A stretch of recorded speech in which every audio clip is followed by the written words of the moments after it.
नमस्कार. श्रवणानंद उपक्रमांतर्गत आपण ऐकतो आहोत राजीव पटेल लिखित लोकनाथ. सुखदुःख जन्ममृत्यू सगुण साकारतेच्या पलीकडल्या दिव्य लोकातील दिव्य पुरुषांची गर्दी भूलोकीच्या समारंभाचं निरीक्षण करीत होती. प्रत्येकाच्या नेत्रांमध्ये भावाश्रू साकळले होते. भारतवर्षाच्या अनादी इतिहासाने असंख्य घटना टिपल्या होत्या, परंतु असा प्रसंग त्या चित्रगुप्त नामक इतिहास टिपणाऱ्यासाठी नूतनच होत्या. अत्यंत सामान्य गृहातील भानुदास नामक ब्राह्मणाने जगविख्यात कार्य केलं होतं. एका स्थळाचं दैवत असलेल्या देवाला त्यांनी तिथून हलवलं होतं. ज्ञानेश्वरादी संतांच्या तपाचं संरक्षण करणारं हे विरळ कार्य घडलं होतं. ज्ञानेश्वरांना समाधीस्थ होऊन 300 वर्ष सरत होती. त्यांनी पूजन केलेल्या पांडुरंगाला पुन्हा पंढरपूरला आणवलं जात होतं. देवाचं असं कोणतंही कार्य असं नसतं. ते त्याने सृष्टी निर्मितीच्या समयीच आखून ठेवलेलं होतं.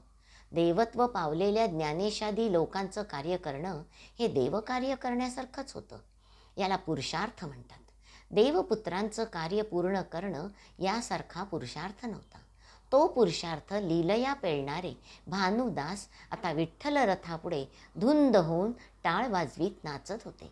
गुलाल बुक्क्यांची उधळण चालू होती. भानुदासांसमवेत विजयनगर राज्यातील जनता आणि नृपती या रथयात्रेत आनंदाने सहभागी झाले होते. गरजून श्रमलेले श्रेष्ठ नगरजन म्हणत होते, शक्तीच्या जोरावर तर कुणीही इच्छित कार्य करतो. लोकमानसाच्या श्रद्धेला धक्का न लावणं हे तर खरं मानव्य असतं आणि त्यातच अध्यात्म घडतं. भानुदासांनी श्रद्धेला स्पर्श केलाच नाही आणि ती वळवलीही नाही. तिला उन्नत आणि त्यागी केली. व्यक्ती त्यागी आणि उन्नत असू शकते, होऊ शकते, पण समूह अशक्यप्राय कार्य आहे. चित्रगुप्तही आपलं लिखाण कार्य थांबवून देवदुर्लभ दृश्य पाहत बसले होते. मजल दर मजल करीत रथयात्रा पंढरीच्या वाटेवरून पुढे पुढे सरकत होती. विजयनगर परिसर मागे पडत होता. माणसं आपल्या सीमेवर थांबत होती. नवीन गावची माणसं स्वागताला पुढे सरसावत होती. भानुदास आनंदशेठ मंडळी अखंड पायी चालली होती. खडकेश्वरास आनंदशेठचा व्यवहार पाहणारा मुनिमांचा संघ होता. त्यांचं व्यवस्थित होतं. वाणीशेठकडे ओढ होती. त्यांचे बंधू बघायला आले होते. पैठणात उमेशराव शामराव सांगितलेल्या कामाचे धनी. निर्णय घेणं त्यांना कधी जमलंच नाही. पार्वतीबाई माणूस मनुबाई कणत होती. व्यापाऱ्याच्या घरात वाढलेली गंगाबाई म्हणायची, चाललंय तसं चालवूया, तेजी असो वा मंदी, माल तर सगळा आपल्याकडेच एकवटतोय, 2 नग विकत राही, त्यावर मुनिमाचा खर्च निघे. धान्य बियाणांवरच्या उत्पन्नावर विणकरांना मजुरीपोटी चाल मिळत होती. विश्वास अखंड असल्याने जरी आणि रेशीम धागा येत होता. पैशाची पूर्तता जरी नसली तरी भानुशेठला सोडून जाण्याचं धाडस व्यापारी करीत नव्हते. कुणीही प्रसन्न नव्हतं, पण व्यवहार चालत होता. रथयात्रेत षोडशोपचार व्यवस्थित चालले होते. गावागावातल्या ब्राह्मणांना मान मिळत होता. म्हैसूरकरांकडची थैली दक्षिणेच्या कामी येत होती. राजव्यवस्था परस्पर बरीच कामं उरकीत होती. सारथ्याचं कार्य गावगावचे पाटील करत होते. बरेच जण भानुदासांकडून माळा घेऊन अनुग्रह घेत होते. स्वतःला बदलत होते. लग्नसराई होती. एका गावात ब्राह्मण मिळाला नाही. आनंदशेठ म्हणाले, गुरुजी आपण पूजा करावी, मी नैवेद्य आज तयार करतो. भानुदासांची पद्धत ती होती. पूजेच्या नैवेद्याच्या समयी देवाजवळ रथात उभे राहत. त्यांना सतत जाणवे. कुणी बाल गवळ्याच्या रूपात, तर कधी राजवस्त्रात, कधी ज्ञानेशांच्या रूपात, कधी बाळकृष्णाच्या वेशात येऊन नैवेद्य उचले. आज त्यांनी डोळे मिटले आणि त्यांचं मन एकाग्र झालं. ते स्वतःच प्राणाय स्वाहा म्हणू लागताच त्यांना पैठणचे विणकर आणि रेशमाचे व्यापारी अर्धपोटी दिसले. भानुदासांनी खाडदिशी डोळे उघडून देवाकडे पाहिलं. देव आपली एक भुवई वर करून हसत असल्याचं जाणवलं. भानुदास भानावर आले. त्यांनी आपले हात जोडले. मनात म्हणाले, तुझ्या प्रेमात घर दार कामधंदा सगळं विसरलो बघ. कर्तव्याचरण सोडून काही चालतं होय? चल घे नैवेद्य घे, मी करतो काय ते. त्यांनी पुन्हा डोळे मिटले.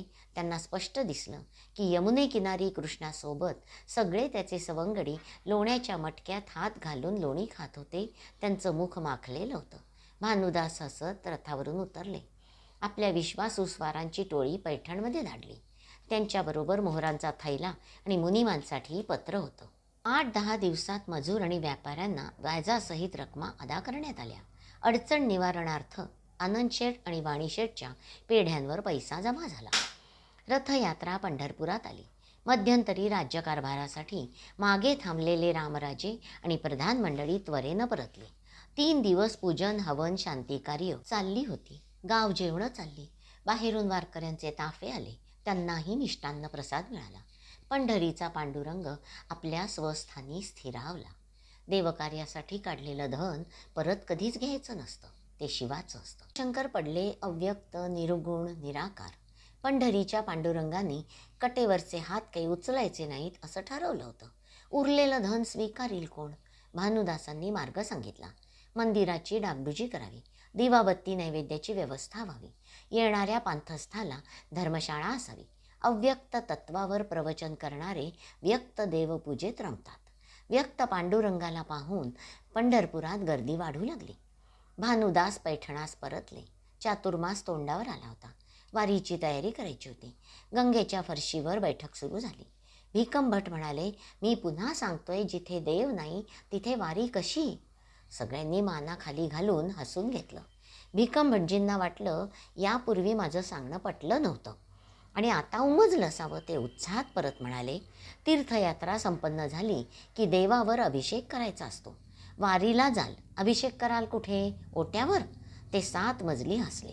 कर्णातले आडवे केसपुंज थरथरले.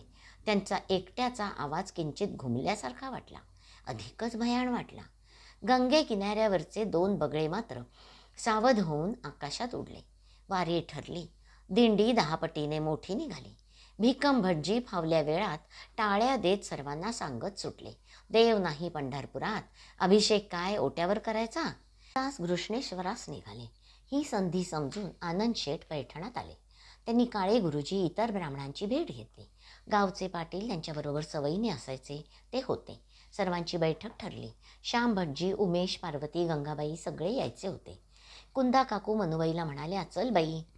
त्या घाईघाईनं म्हणाल्या, माझ्याच्यानी नाही हो होणार. असं म्हणू नकोस. चालवत नसेल तर पालखी आणवते. तुम्ही कुठून आणाल पालखी? आणीन कुठूनही. मला काय करायची आहे? मग ये पायी.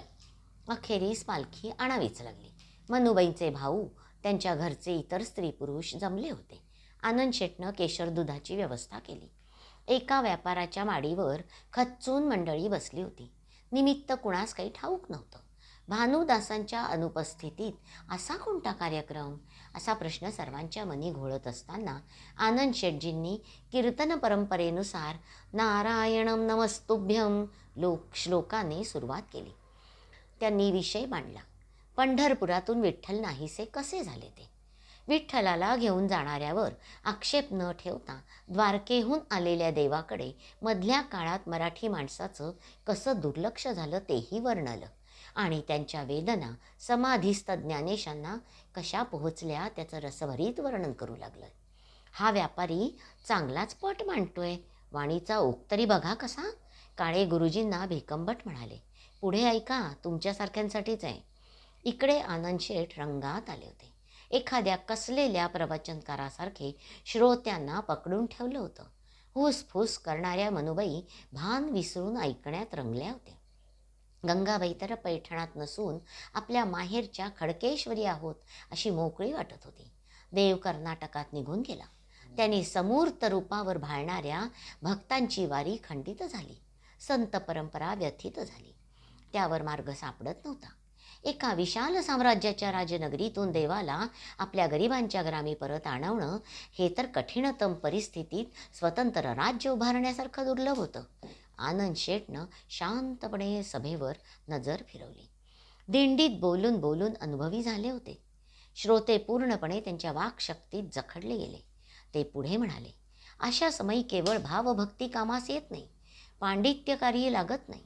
धनवैभव निष्फळ ठरतं. सत्ता असल्यास द्वेष आणि वैर पेटतं. कार्य साधत नाही. निश्चयी संयमी ईश्वरावर परिपूर्ण विश्वास ठेवणारा मनुष्य लागतो आणि त्याला प्रसंगोचित बोलणं यावं लागतं. त्यागाच्या सीमारेखा ओलांडाव्या लागतात. असा माणूस केवळ आपल्या पैठणात होता. त्याचं नाव. आनंदशेठ पुढे थांबले. नुसते सर्वांकडे बघत राहिले आणि मग सावकाशीनं म्हणाले, संत श्रेष्ठ भानुदास. नमस्कार, मी वृषाली केळकर आजच्या वाचनाचा येथे समारोप करते. हरिओम तत्सत. जय हरी विठ्ठल.